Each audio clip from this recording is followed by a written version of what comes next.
इस कहानी का नाम है स्वाभिमानी लड़का। एक सज्जन रेलवे स्टेशन पर बैठे गाड़ी की प्रतीक्षा कर रहे थे।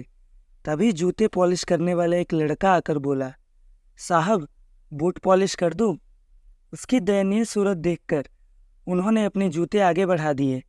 बोले, लो, पर ठीक से चमकाना बेटा। लड़के ने काम तो करना शुरू कर दिया, परंतु अन्य पॉलिश वालों की तरह उसमें स्फूर्ति नहीं थी। वे बोले, कैसे ढीले ढीले काम करते हो, जल्दी जल्दी हाथ चलाओ बेटा। वह लड़का मौन रहा। इतने में दूसरा लड़का आया। उसने उस लड़के को तुरंत अलग कर दिया और स्वयं फटाफट काम में जुट गया। पहले वाला गूंगे की तरह एक और खड़ा रहा। दूसरे ने जूते चमका दिए। पैसे कितने देने हैं? इस पर विचार करते हुए उन्होंने जेब में हाथ डाला। उन्हें लगा कि अब इन दोनों में पैसों के लिए झगड़ा या मारपीट होगी। फिर उन्होंने सोचा, जिसने काम किया उसे ही दाम मिलना चाहिए। इसलिए उन्होंने बाद में आने वाले लड़के को पैसे दे दिए। उसने पैसे ले तो लिए, परंतु पहले वाले लड़के की हथेली पर रख दिए।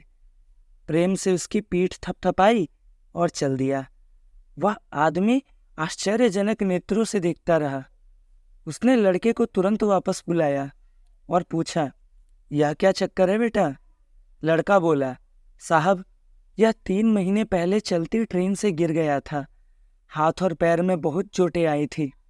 ईश्वर की कृपा से बेचारा बच गया, नहीं तो इसकी वृद्धा माँ और बहनों का क्या होता। बहुत स्वाभिमानी है, भीख नहीं मांग सकता ना। फिर थोड़ा रुक कर बोला, साहब, यहाँ जूते पॉलिश करने वालों का हमारा एक समूह है और उसमें एक देवता जैसे हम सबके हमारे प्यारे चाचा जी हैं, जिन्हें सब सत्संगी चाचा जी कहकर पुकारते हैं। वे सत्संग में जाते हैं और हमें भी सत्संग की बातें बताते रहते हैं। उन्होंने ही ये सुझाव रखा कि साथियों, अब यह पहले की तरह स्फूर्ति से काम नहीं कर सकता। तो क्या हुआ? ईश्वर ने हम सबको अपने साथी के प्रति सक्रिय हित, त्याग भावना, स्नेह, सहानुभूति और एकत्व का भाव प्रकट करने का एक अवसर दिया है।